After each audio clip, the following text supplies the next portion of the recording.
Hello guys, good morning. I hope आप सभी बहुत अच्छे से पढ़ रहे होंगे और आज का टाइम टेबल हमारा तैयार हो चुका है। दोस्तों, एक बात आपने सुनी होगी कि बूंद बूंद से घड़ा भरता है। तो दोस्तों, उसी प्रकार से ही ये जो हमारा टाइम टेबल है, ये बूंद बूंद से घड़ा भरना ही है। देखिए, मैं खुद देख रहा था कि देखिए, जिस दिन मैंने स्टार्ट किया था आज से 5 दिन पहले, उस दिन डे फर्स्ट था। तो डे फर्स्ट, फिर day second, then day third, day इसका तीसरे दिन का टाइम टेबल मेरा ये रहा। ठीक है, ये चौथे दिन का टाइम टेबल है हमारा। इसके बाद में ये पाँचवें दिन का टाइम टेबल है हमारा। ठीक है, और ये मैंने आज तैयार किया है डे 6 का टाइम टेबल। तो दोस्तों, आप सोच पा रहे हो कि 6 दिन में मेरा कितना सिलेबस कंप्लीट हो चुका है। तो वो दिन भी दूर नहीं होगा जिस दिन मैं बोलूँगा आपसे कि दोस्तों आज हमारा 40वां दिन और आज हमारा सिलेबस कंप्लीट हो चुका है। तो दोस्तों, इसे कहते हैं बूंद बूंद से घड़ा भरना। दूसरी बात मैं आपको बता दूं दोस्तों, मैं आपका एकदम हेल्थी कॉम्पिटिटर हूं। वो इसलिए कि कॉम्पिटिटर दो प्रकार के होते हैं दोस्तों। एक होते हैं हमारे दोस्त और एक होते हैं, एक क्लास में आप अदर पर्सन को देख सकते हो, हमारा क्लासमेट हो सकता है या हमारे आसपास कोई भी जो सेम एग्जाम की तैयारी कर रहा है। हमारे दोस्त जो होते हैं दोस्तों, वो कभी शेयर नहीं करते आपसे कि मैं क्या पढ़ रहा हूँ, मैंने क्या पढ़ लिया है। या आपने कभी ना कभी ये चीज़ 100% फील की होगी कि आपका दोस्त, अगर उसे कोई अच्छी बुक पता हो, कोई अच्छी क्लास पता हो, कुछ उसके पास अच्छा सोर्स हो, नोट्स हो। ये सब एकेडमिक में बात नहीं कर रहा मैं, हमारे 9th क्लास में, 10th क्लास में, 12th क्लास में तो दोस्त ही हमारे कॉम्पिटिटर हुआ करते थे और वो सारी चीज़ें शेयर करने में हिचकते थे कि नहीं, अगर हम इनको बता देंगे तो इनके नंबर हमसे ज़्यादा आ जाएंगे। ठीक है, और एक होते हैं दोस्तों हेल्थी कॉम्पिटिटर। जैसे कि आप मुझे अपना हेल्थी कॉम्पिटिटर समझिए दोस्तों, क्योंकि मैं आपके साथ अपनी एक एक चीज़ शेयर कर रहा हूँ तैयारी की, और एक एक दिन की, प्रत्येक दिन मैं क्या पढ़ रहा हूँ और कैसे पढ़ रहा हूँ। इसके साथ ही साथ मैं सबसे इम्पोर्टेंट चीज़, मैं अपनी मेहनत, जो कि मेरे नोट्स हैं, हैंड रिटन नोट्स, मेरी कोचिंग के, ठीक है, मेरे खुद के हैंड रिटन नोट्स, मैं उनको आपके साथ शेयर कर रहा हूँ। तो एक मैं अपनी, न सिर्फ अपनी स्टडी आपके साथ शेयर कर रहा हूँ, अपनी मेहनत भी आपके साथ शेयर कर रहा हूँ दोस्तों मैं। ठीक है, बस आप पढ़िए अच्छे से, मुझे इस बात की बहुत खुशी है। देखिए, जो एग्ज़ाम होता है, कोई एग्ज़ाम, उसमें दो तरह के कैंडिडेट होते हैं। एक होता है सीरियस और एक होते हैं बस भीड़ भाड़ के, हाँ फॉर्म भर दिया। अगर 5 लाख फॉर्म भरते हैं दोस्तों, तो उसमें से 5 लाख में से सिर्फ 50,000 बच्चे ऐसे होते हैं जो तैयारी करते हैं सीरियसली। जो 4.5 लाख लोग हैं उन्होंने बस फॉर्म भर दिया है। ठीक है, मैं अभी जितनी सारी जो बहनें हैं जिनके शादियाँ हो चुकी हैं, जिनकी फैमिली है, उनसे भी कहना चाहूँगा, आपके लिए कोई कॉम्पिटिटर नहीं है। आपको कोई देखने वाला नहीं है, ना आप किसी को देखने वाले को आप कहाँ पढ़ रहे हो, कितना पढ़ रहे हो, आपके कॉम्पिटिटर ने, जो आपका प्रतिद्वंदी उसने कितना पढ़ लिया है। तो मैं आपका कॉम्पिटिटर हूँ, आप मुझे समझिए, आप मैं क्या पढ़ रहा हूँ मुझे देखिए, मुझे देख के आप मोटिवेट होइए। क्योंकि मैं भी ऐसी क्लास लेता था, कभी जब मैंने MPPS एग्जाम दिया था मैं ऐसी क्लास लेता था। मेरे कुछ आइडियल 2 सर थे, उनकी मैं डेली की ऐसी क्लास देखता था, ब्लॉग देखता था। तो मुझे अंदर से अपने आप मोटिवेशन आता था कि जब ये पढ़ रहे हैं, एक दिन इनका सिलेक्शन हो जाएगा तो मेरा भी होना चाहिए। मैं देखता था उनको, मैं वहाँ पे ऐसे, तो उसका बहुत इफेक्ट पड़ता है स्टडी पर। अगर वो 4 बजे उठ रहे हैं तो मैं भी 4 बजे उठ रहा हूँ उनको देखकर, है ना। तो दोस्तों, इस प्रकार से जितनी बहनें हैं, जो भाई हैं, सारे देख रहे हैं, तो आपको क्या आपको मिलेगा एक मोटिवेशन पढ़ने का। ठीक है, इसके साथ ही साथ दोस्तों, जब मैं सिलेबस कंप्लीट कर सकता हूँ 40 दिन में, तो मेरे साथ आप भी कर सकते हो। आपका भी तो हो रहा है, ये टाइम टेबल मैंने बना लिया है, इसको आज मैं कंप्लीट कर रहा हूँ, तो आप भी तो कर रहे हो। आज 6 दिन है हमको, जब 7, 8, 9, 10, 20, 30, 40 हो जाएंगे तो एक दिन हमारा सिलेबस कंप्लीट हो जाएगा। सिंपल सा है ना। वो होता है ना, आप रस्सी आवत जाते सिल पर परत निशान। तो उसी प्रकार से दोस्तों, इसमें कोई ये जो कहावतें लिखी गई हैं, ये ऐसी हवा में नहीं लिखी गई हैं, ये प्रैक्टिकल है। बहुत बड़े विद्वान कवि हुए, इन्होंने लिखा हुआ है इनको, है ना। तो दोस्तों, अब सबसे पहले अपन आते हैं आज के टाइम टेबल पर। आज का जो टाइम टेबल है उसमें सबसे पहले हमारा है SST।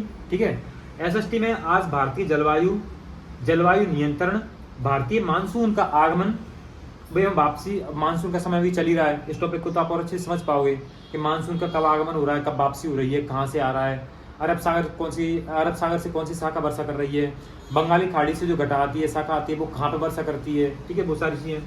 इसका प्राकृतिक वनस्पति, हमें भारत की जितनी सारी वनस्पतियाँ उनके बारे में समझना है। ठीक है, मैंग्रोव वन कहाँ पाए जा रहे हैं, सुंदरवन कहाँ पाए जा रहे हैं, सुंदरवन का डेल्टा होता है जहाँ पे हमें गंगा नदी आके गिरती है। इस प्रकार से सारे वन पढ़ेंगे हम। ठीक है, इसके बाद हम वनों के प्रकार पढ़ेंगे, वन कितने प्रकार के होते हैं। ठीक है, जैसे कि उष्णकटिबंधीय पर्णपाती वन होते हैं, शीत कटिबंध वाले वन होते हैं, शीतोष्ण वन होते हैं। ठीक है, इस प्रकार से जितने टाइप से हम उनको देख लेंगे हम। ठीक है, देन इसके बाद विज्ञान को पढ़ने वाले हैं। विज्ञान मनुष्य में पेशीय समन्वय एवं नियंत्रण को पढ़ने वाले हैं। ठीक है, कि पेशीय समन्वय नियंत्रण क्या होता है।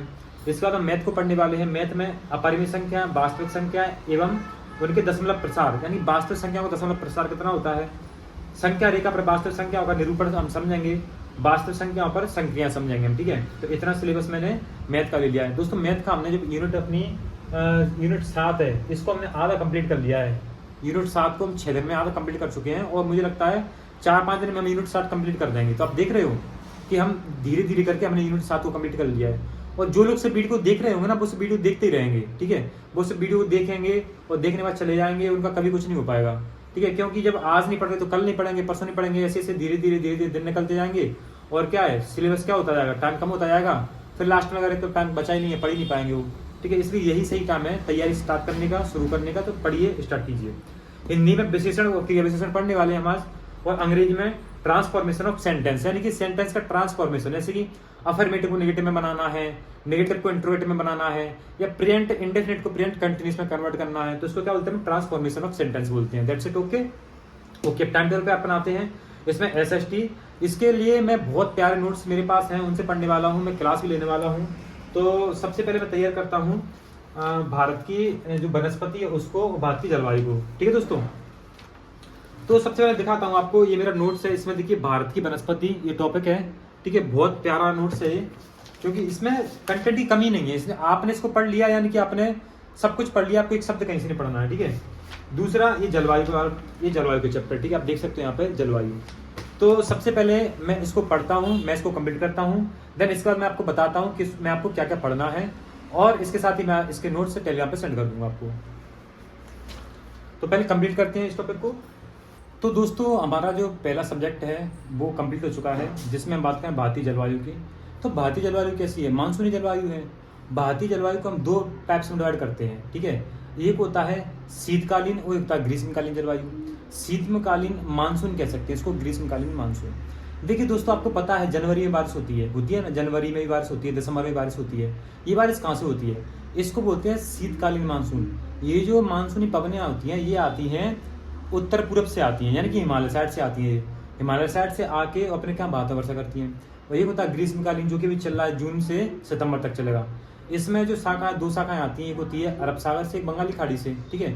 तो अरब सागर की जो शाखा है, बंगाली खाड़ी की शाखा है, ये भारत में क्या करती है दोस्तों, बरसात करती हैं। जो भारत में बरसात होती है ना दोस्तों, ये पूर्वी भाग में ज़्यादा होती है, पश्चिमी भाग में कम होती है, क्योंकि ये जो मानसून की पवनें होती है वे ऐसे आती हैं, ऐसे घूम के।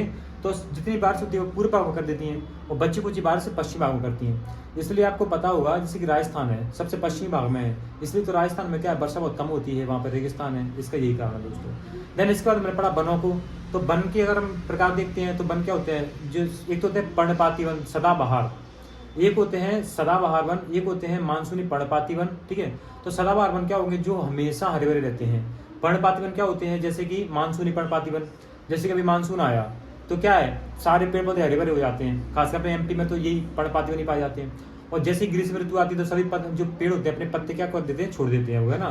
तो इन्हें क्या बोलते हैं, पर्णपाती वन, जो कि अपने पत्तों क्या कर देते हैं दोस्तों, छोड़ देते हैं। इस प्रकार से सवाना वन है, ठीक है, मैंग्रोव वन है।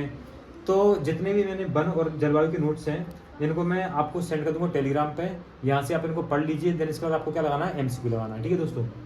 इसके बाद हम कंप्लीट करने वाले विज्ञान को, मनुष्य में पेशीय समन्वय और नियंत्रण। दूसरा टॉपिक हमारा मनुष्य में पेशीय समन्वय और नियंत्रण। चलिए इसको पहले कंप्लीट करते हैं, फिर मैं आपको बताता हूँ इसमें क्या पढ़ना है।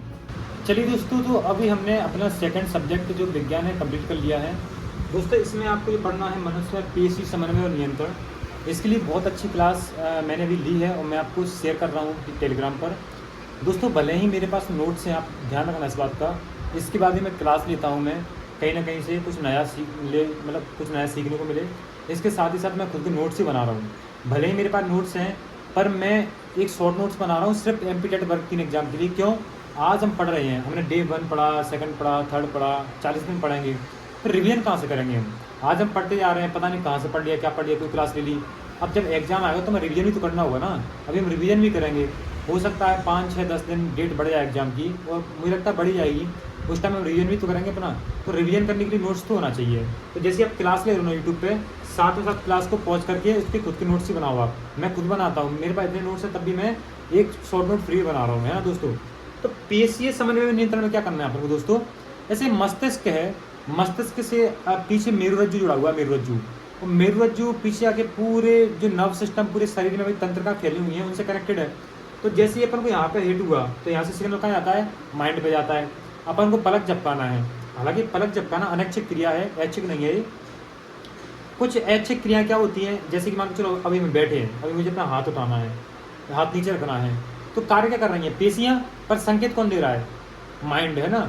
माइंड क्या कर रहा है, इसको संकेत दे रहा है हाथ को कि आप उठाओ, नीचे बोलो, या मैं बोल रहा हूँ तो मैं कैसे बोल रहा हूँ, मेरे जो माइंड में जो संकेत मुझे मिल रहे हैं बोलने के लिए, तब तो मैं बोल पा रहा हूँ मैं, है ना। तो पूरा इसका जो CPU है, पूरा कंट्रोल सिस्टम कौन है, माइंड है। अपने बॉडी के सारे काम जो हैंडल करता है कौन करता है, माइंड हैंडल करता है दोस्तों, है ना। तो इसी अपन बोलते हैं, क्या बोलते हैं, पेशीय समन्वय और नियंत्रण। कौन सी पेशी पर अपना नियंत्रण है, कौन सी पर नहीं है। जैसे कि आंख पे अपना नियंत्रण नहीं है, आप कितना भी ट्राई कर लो, अगर आप जिंदा व्यक्ति हो आप पलक झपकाओगे ही झपकाओगे। आप 1 मिनट रोक लोगे, 2 मिनट रोक लोगे, इससे ज़्यादा बिल्कुल नहीं रुक पाओगे आप, ठीक है। ऐसे ही बहुत सारी क्रियाएं, जैसे कि रोना अनैच्छिक क्रिया है। अगर आपको रोना आ रहा है तो आपको रोना ही पड़ेगा, आप रोक नहीं पाओगे इसको। आप ट्राई कर सकते हो रोकने का, है ना। कुछ मूवमेंट ऐसे होते हैं कि आपको रोना ही पड़ेगा वहाँ पर, है ना।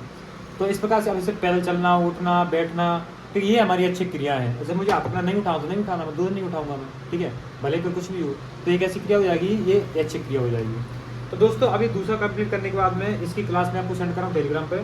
तीसरा है मैथ। मैं इतना कहना चाह रहा हूँ आपसे, अगर आप मैथ कंप्लीट कर रहे हो तो एक एक टॉपिक को लीजिए, यूट्यूब पर डालिए। पहला टॉपिक अपरिमेय संख्याएं, तो मैं भी ऐसे करने वाला हूँ, मैं यूट्यूब पर डालूंगा अपरिमेय संख्याएं। दोस्तों ये टॉपिक इतने छोटे छोटे हैं कि 10 मिनट में 15 मिनट में एक टॉपिक हो जाता है। 15 मिनट में जाना बोलो, 10 मिनट में एक टॉपिक हो जाता है। आप डालिए अपरिमेय संख्या, उस पर क्लास आएगी, एक क्लास कोई सी आपको अच्छी लगे हिंदी मीडियम में, आप देख लीजिए। इसके बाद में वास्तविक संख्याएं एवं उसके दशमलव प्रसार, आप यूट्यूब पर डालिए वास्तविक संख्या उसके दशमलव प्रसार। अपना उद्देश्य है सिलेबस कंप्लीट करना, ठीक है। कहाँ से करना है, कहीं से मिले बस कंप्लीट करना है, हमें खुद के नोट्स बनाना है। तो जब खुद के नोट्स बन जाएंगे तो वो सिलेबस किसका हो जाएगा, हमारा हो जाएगा, हमें फर्क नहीं पड़ता हमने कहाँ से पढ़ा है। इसके बाद आप पढ़ोगे संख्या रेखा पर वास्तविक संख्या का निरूपण, संख्या रेखा होती है उस पर वास्तविक संख्या का निरूपण करना है हमें, ठीक है, उस पर निरूपण कर देंगे अपन। उसके बाद हम क्या देखेंगे, संख्या निरूपण वास्तविक संख्या पर संक्रियाएं, यानी वास्तविक संख्या पर कौन कौन सी संक्रियाएं होती हैं। 4 टॉपिक है, मैं यूट्यूब पर भी डाल के टैबलेट में भी डालूंगा, क्लास लूँगा, उसके बाद मैं खुद के नोट्स बनाऊंगा। ये चीज़ आप भी करिए, यही मैं कर रहा हूँ, ये आप करिए, यूट्यूब पे डालिए, खुद के नोट्स बनाइए। 1 घंटा का काम है, 1.5 घंटा का आपका मैथ कंप्लीट हो जाएगा इसका। और ऐसे ही अपन 40 दिन में पूरा मैथ कंप्लीट कर लेंगे। और जो मेरे साथ चल रहा है ना, वो 40 दिन में इतना खुश होगा, क्योंकि आप अकेले कभी नहीं कर पाओगे। मैं भी अकेला नहीं कर पाता, आप लोग मेरे साथ हो, इसलिए तो मैं कर पा रहा हूँ। भाई एक बात समझ लीजिए, अगर मैं वीडियो नहीं बना रहा होता, आप नहीं देख रहे होते, तो मेरे ऊपर ये बात नहीं होती, है ना। मैं फ्री होता, मुझे अगर मैं वीडियो नहीं बना रहा तो मान के चलो आप मुझे नहीं देख रहे होते, तो मैं पढ़ता तो पढ़ता नहीं, मैं भी नहीं पढ़ता। सबके साथ सबकी फितरत यही होती है, हम इंसान हैं। पर अब मुझे पता है कि आप लोग वीडियो देखते हो रोज़ मेरी, मैं रोज़ वीडियो डालता हूँ, आप वीडियो को वेट करते हो, कमेंट करते हो, ठीक है, आप अप्रिशिएट कर रहे हो, आप मेरे से इंस्पायर हो रहे हो। तो फिर मुझे मैं मतलब अब मैं मजबूरी हो जाती पढ़ना मेरा, क्या मुझे वीडियो डालना है ना, मुझे पढ़ना भी है मुझे, क्योंकि आपको मुझे मतलब दिखाना भी है, आपको मुझे समझाना भी है सारी चीज़ें। तो ऐसे ही आप मुझे देखोगे ना, तो आप भी ऐसे डेली मोटिवेट रहोगे। ना मैं बनाऊंगा ना आप देखोगे, तो ना आप मोटिवेट हो पाओगे ना मैं मोटिवेट हो पाऊंगा, और किसी को कुछ नहीं हो पाएगा इसमें, ठीक है दोस्तों। तो अभी मैथ कंप्लीट करने वाला हूँ मैं, इसका मैथ कंप्लीट करके मैं आपको बताता हूँ, ठीक है। ये मैंने कौन सी क्लास लिया आपको टेलीग्राम में सेंड कर दूंगा मैं। इसका हम पढ़ेंगे हिंदी, इसका हम पढ़ेंगे इंग्लिश, ठीक है दोस्तों। तो दोस्तों अब यहाँ पे मैथ की क्लास कंप्लीट हो चुकी है हमारी। मैंने एक से सारे टॉपिक की क्लास लेके अब प्रॉपर अपने नोट्स तैयार कर लिए हैं।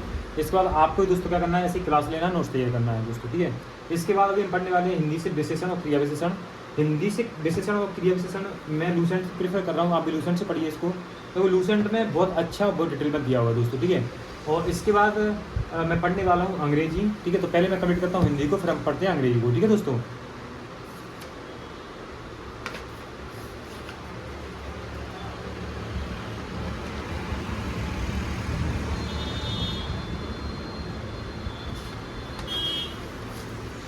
तो दोस्तों यहाँ पर मेरा विशेषण और क्रिया विशेषण कंप्लीट हो चुका है। और दोस्तों इसके बाद अब हम पढ़ने वाले हैं अंग्रेजी, जिसमें ट्रांसफॉर्मेशन ऑफ सेंटेंस है। तो पहले मैं लिखता हूँ उसकी क्लास, क्योंकि इसके लिए मेरी क्लास लेता हूँ मैं, और उसके बाद मैं आपको बताता हूँ उसमें आपको क्या पढ़ना है दोस्तों, ठीक है।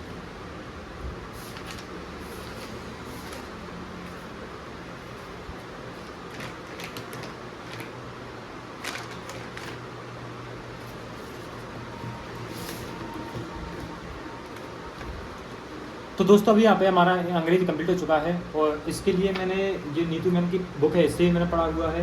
और इसके साथ ही साथ दोस्तों मैं क्लास भी ली है। इसमें कुछ भी नहीं करना, इतना ईजी गोइंग है दोस्तों, क्या बताऊँ मैं। इसमें क्या करना है आपको, ट्रांसफॉर्मेशन ऑफ सेंटेंस को ट्रांसफर करना है, जैसे कि साधारण को नकारात्मक में, जैसे कि अफर्मेटिव को नेगेटिव में, नेगेटिव को इंट्रोगेटिव में, प्रेजेंट इंडेफिनिट को प्रेजेंट कंटिन्यूअस में, प्रेजेंट कंटिन्यूअस को प्रेजेंट परफेक्ट में। ऐसे आपने कल अगर 12 टेंस पढ़ लिए थे तो इनका ट्रांसफॉर्मेशन बहुत ही ईजी है। वो बोलेगा एक टेंस दे के राम बाजार जा रहा है, इसको नेगेटिव में बनाइए। या इंग्लिश में आएगा Ram is going to market, इसको नेगेटिव बना दो तो Ram is not going to market. That मतलब सिंपल हो गया ना, बस खत्म, इतना सा है दोस्तों। आज का टारगेट हमारा कंप्लीट हो चुका है। और ये वीडियो देखने के बाद आपको सिर्फ देखना नहीं है, इस वीडियो पे आपको अच्छे से वर्क करना है, सिलेबस पे, टाइम टेबल पे। इसको मेरे साथ कंप्लीट करिए। अगर आपको 40 दिन में सिलेबस कंप्लीट करना है दोस्तों तो बिल्कुल ध्यान से और सीरियसली तैयारी कीजिए। एक दिन आपको मुझे साथ में सफलता मिलेगी। बहुत सारी शुभकामनाएं। आज का ब्लॉग यही समाप्त करते हैं। Thank you so much. मिलते हैं कल के ब्लॉग में। नोट्स के लिए आप टेलीग्राम चैनल से जुड़ जाइए, वहाँ से आपको नोट्स मिल जाएंगे। टेलीग्राम की जो लिंक है मेरे चैनल के, जो चैनल का जो डिस्क्रिप्शन होता है चैनल का, वहाँ पर मेरी डली हुई है, ठीक है। इसके बाद मैं कमेंट में भी लिंक डाल दूँगा, वहाँ से आप ओपन कर सकते हैं, ठीक है। तो मिलते हैं कल। Thank you so much.